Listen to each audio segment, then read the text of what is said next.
All right, everyone. Another month, another background. Uh, June. June was a month.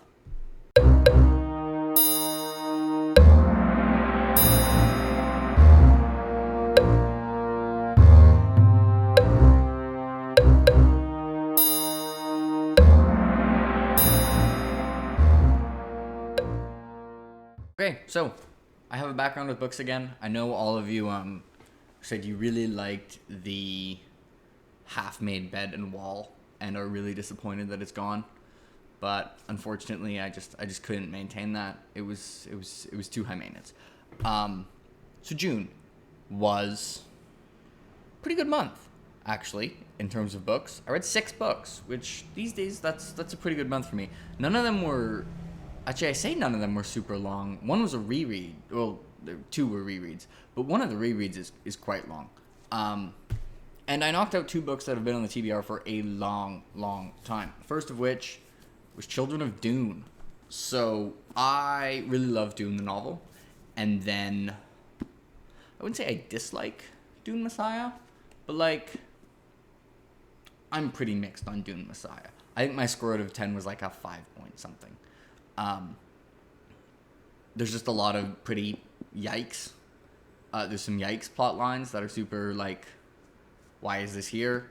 And for the most part, and a lot of it was kind of boring. So my expectations for Children of Dune were reasonably low.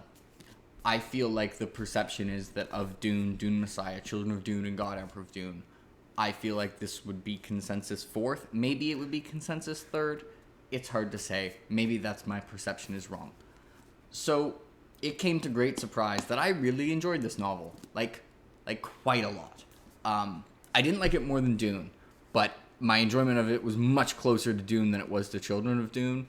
It kind of introduced 2 new characters, protagonist-wise, and while to me Dune Messiah was kind of in Dune's shadows, this really felt like it was had its own thing more, and had a plot line that just felt like the main plot just felt like it had more gravitas and importance. Like, to me, the plot of Dune Messiah was kind of like the actual plot of the novel was kind of random, and most of it was just like, hey, let's talk about what actually was going on in Dune to some degree.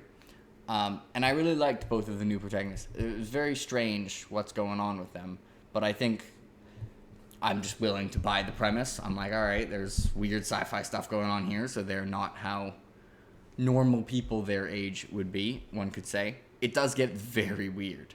And I will say some of it, there was some sections where I was like, all right, this is a little much, but really good politicking. Can we talk about how good the chapter epigraphs are? Like, this man, they're just from random things, but if I open to a random chapter epigraph, it's just guaranteed to be bars. If you own Children of Dune and have read it, open to the start of a random chapter and look at the chapter epigraph. It's probably cool. And also it did a good job of making me really excited to read God Emperor because it left in such an interesting position. So I give it an 8.4 out of 10. It's closer to me to Dune than it is to Dune Messiah. After that, I read Memory and Dream by Charles DeLint. This has been a novel that Fifth Fath, who's a commenter, you can see on many of my videos, he's also in Sarah Reads' Discord. He's been trying to get me to read Charles DeLint for years, who is a Canadian author, and this is I guess an urban fantasy. It's set in around a made-up city that's vaguely in North America in the 70s through 90s. And I'm pretty good at finding books that I like, and part of it is I have a lot of people giving me book recommendations. So usually if multiple people I trust tell me a book is really good, the chances that I'm going to hate it are pretty low, which is why my average score for a book isn't around 5. It's pretty high. It's also why my average score for the book club is lower, because those books don't get filtered through the same way. But this was only recommended by one person, so the range was wider. It's unbelievably good. It's my front runner for book of the year right now. It's so good. I will be reading a lot of Charles DeLint from now on I went to add every book he'd written to my want to read on Goodreads. Dude's written like 80 books. Like, bro, dude's been writing as fast as Stephen King. Like, he's just good at everything. So this is a dual timeline plot, and it so early on had me hooked on both timelines. There's so much of interest going on. Charles DeLint's writing is immaculate. He's so good at he can go surreal or like very grounded and vivid at any moment amazingly, and like he always seems to pick right in this novel on whether he should go like surreal or very grounded. There's a lot of POVs thinking about it, and like kind of all the characters were well done, I think. There were so many moments from characters who are very different from me as people that still felt relatable to me, which I think is just a sign of someone doing good character work, that they're just writing humans that, like, I think when character work is good, you can read characters who are very different to you and have contrast, but still relate to you through the unity of the human experience. And then also, to add it all up, he wrote like a wild final act. Like, it was wild. This was an emotional, enchanting, compelling, beautiful read. And I am now all aboard the Charles DeLint hype train. Like, it's actually wildly good. Anyway, so that was the book of the month, obviously, because it's book of the year frontrunner. That's math. So, next up was God Emperor of Dune by Frank Herbert.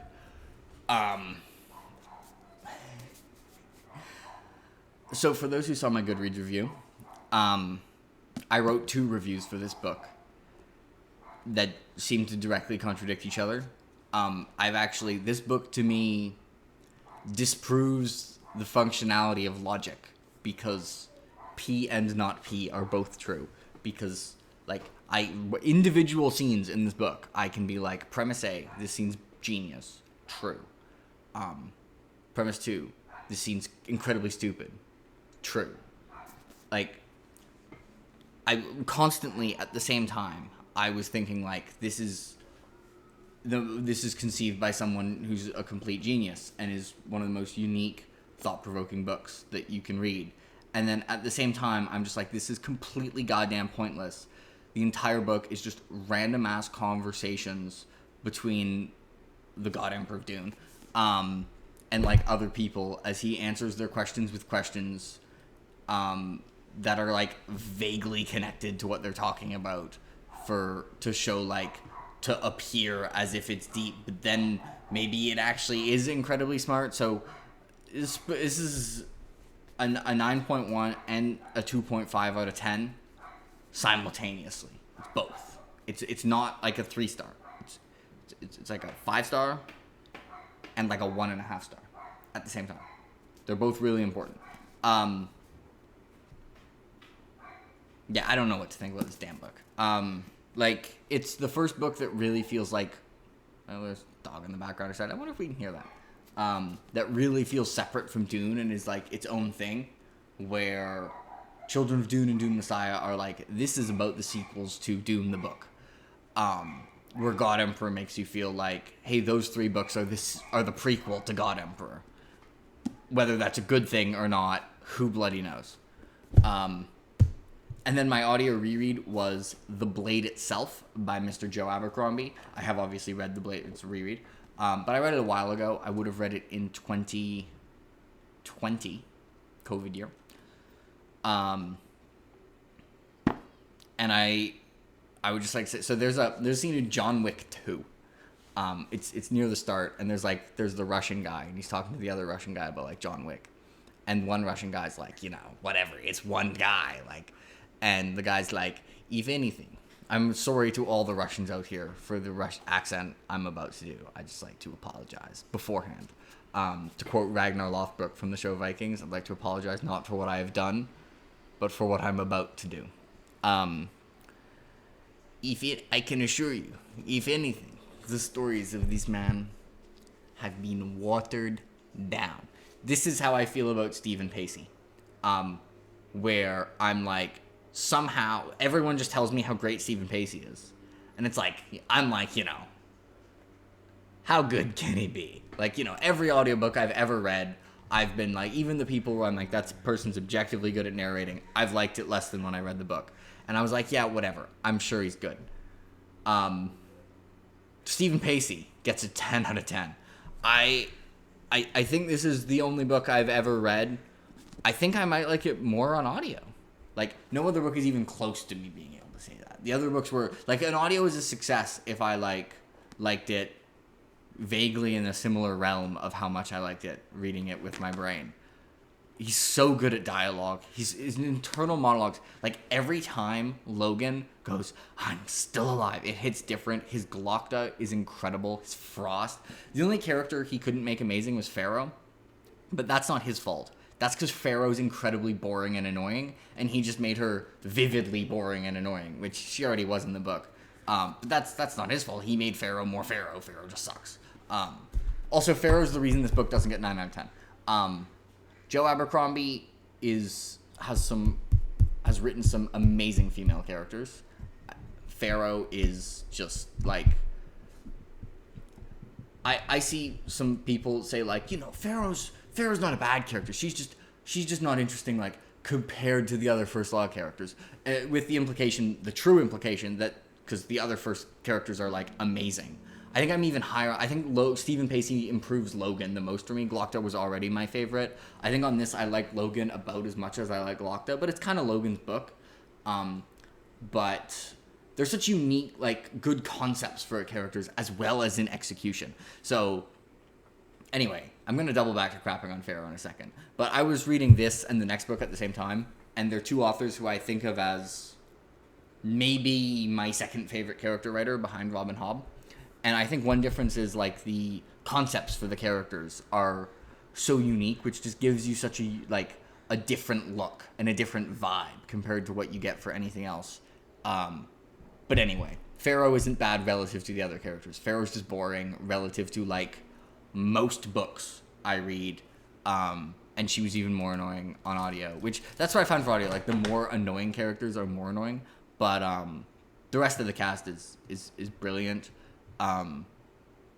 Not really that much of a change in score because I was already pretty high on the Blade itself. I like it more than the standalones. I've felt weird since because I feel like I'm higher on the Blade itself relative to the other books than a lot of other First Law fans. This feels like I'm being overly harsh to Pharaoh here, but I think one main reason I just like remembered enjoying it more, but then I'm just like, okay, but no, Before They're Hanged and Last Argument of Kings are clearly better for all these reasons, so like why should it be close? It's like just Logan, Jazal, and Glocta POVs for like the first half of this book.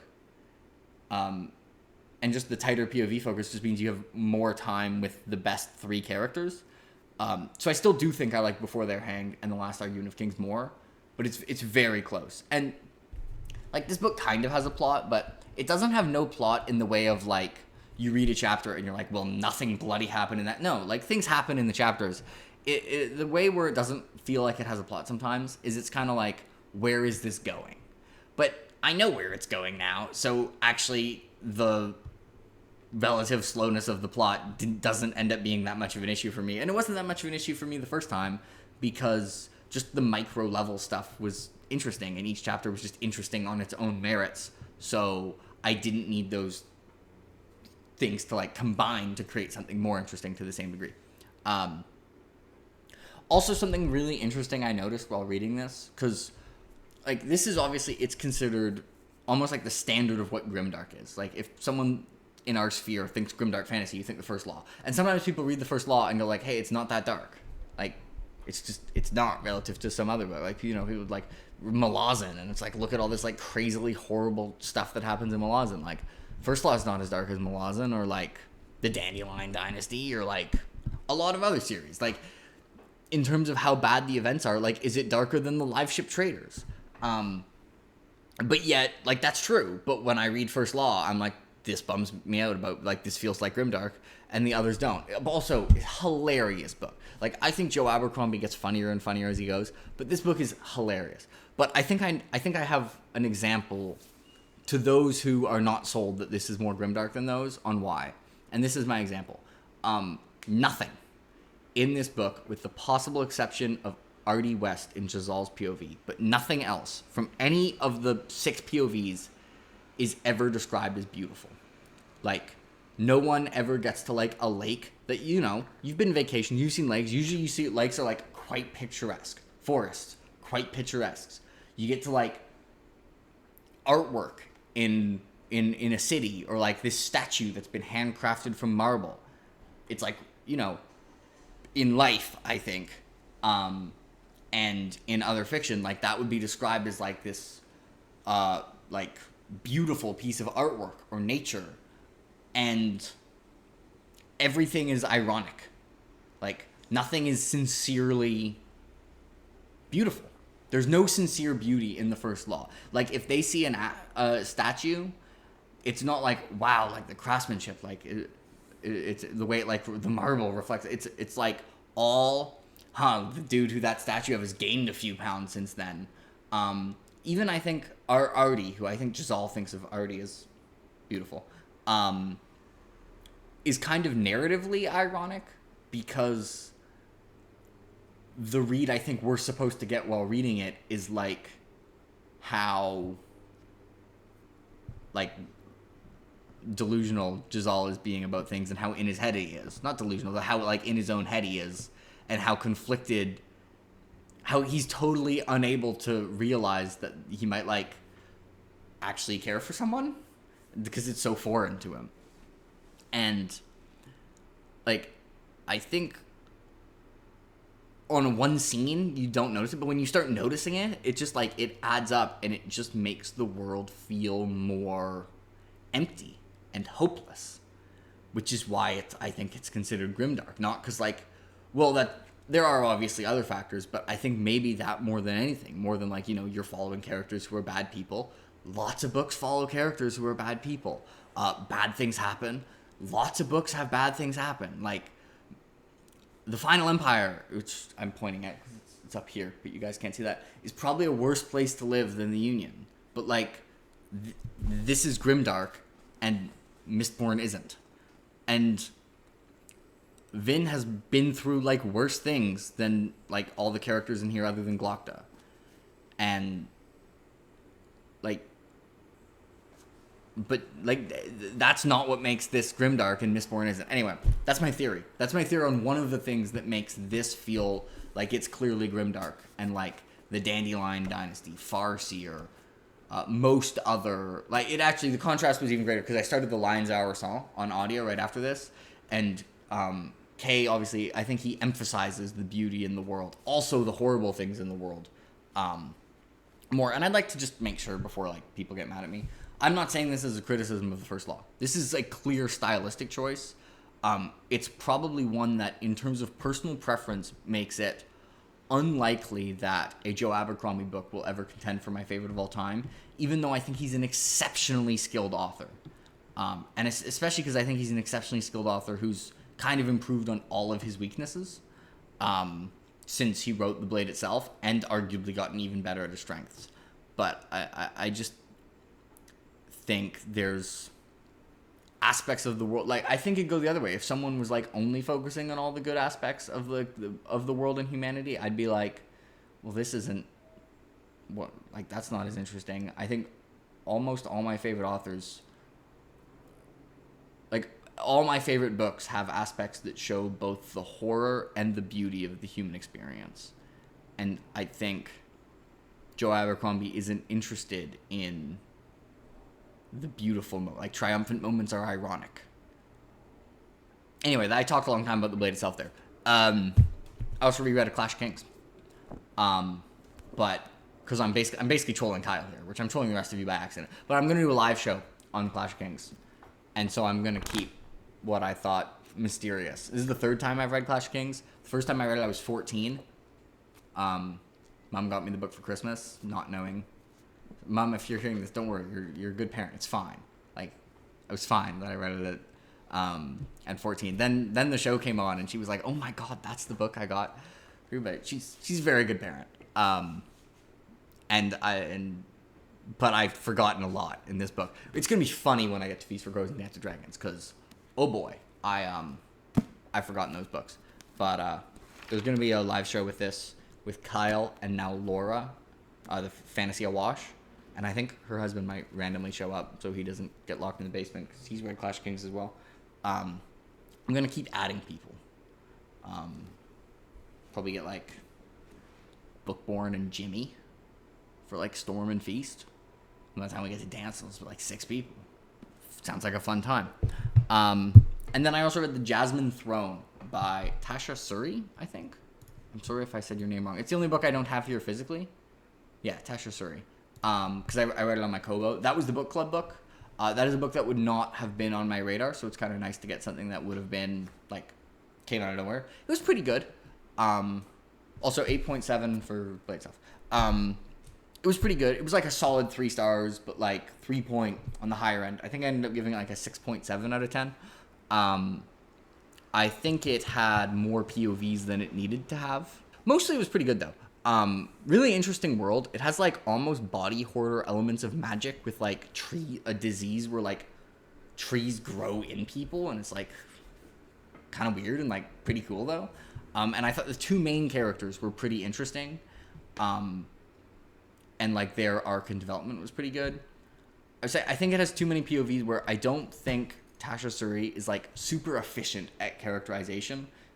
Probably because it's hard. The way like really good character writers are. My example for George for this is in the first Daenerys chapter, you can tell that Viserys is super annoying within 1 line of dialogue. And he doesn't say anything egregious. Like, it's not like he's being abusing. I think it's something like, look at this, like, caress the fabric. And you're just instantly like, oh, this dude, like, you can just tell he's annoying. So George is able, or Joe Abercrombie, or Robin Hobb, or Steven Erikson, or Diarra, whatever. Pick an author who's, like, genius. Is able to give you an idea of who these characters are and, like, have an idea of what their relationship is with people and make it feel real, like, extremely quickly in, like, a very few lines. And I just don't think Tasha Suri is as good as that. So there ended up being characters where I was just like, what did this POV add? There ended up being, I don't think it's a spoiler to say this, a person in the book dies at some point. Like just a minor character. And it's kind of like after there's a thing where it's like, oh, this other character was like supposed to be like good friends with them, and after it was like, wait, is this supposed to be like an emotional moment because they have like had a really strong friendship? And then like I thought back to it and I was like, yeah, I mean, I guess they were good friends, right? And there was kind of stuff like that, which I think held back a lot of the stuff surrounding the supporting cast for being impactful. But it still managed to be pretty compelling because it reads very smooth. Like the prose almost reads smooth enough where it's like I have to stop myself from just like sliding my eyes across the page and like actually still like sub-vocalize everything. And the world building, yeah. And so overall, mostly positive. So that was June. It was a good reading month, honestly. I was vibing. Partially, I read a lot in the last week because I haven't had internet in this apartment. That's why there's a new background. This is the last move for like a long time. This is the background now, although the bookshelves are going to change at one point and there's going to be like a third. So that's going to be cool. Right now it's actually very centered and it's quite nice. And I've got some extra room so I can have like forward-facing Lord of Emperors, which is pretty good. And then like I've got forward-facing Yumi, which is not as good as Lord of Emperors, but it just is just a really cool looking book. So forward-facing it is. Anyway, let me know what you think of these books. And I'd like to thank you all for not lying about Stephen Pacey. That dude, he's so good. Have a good day, everyone.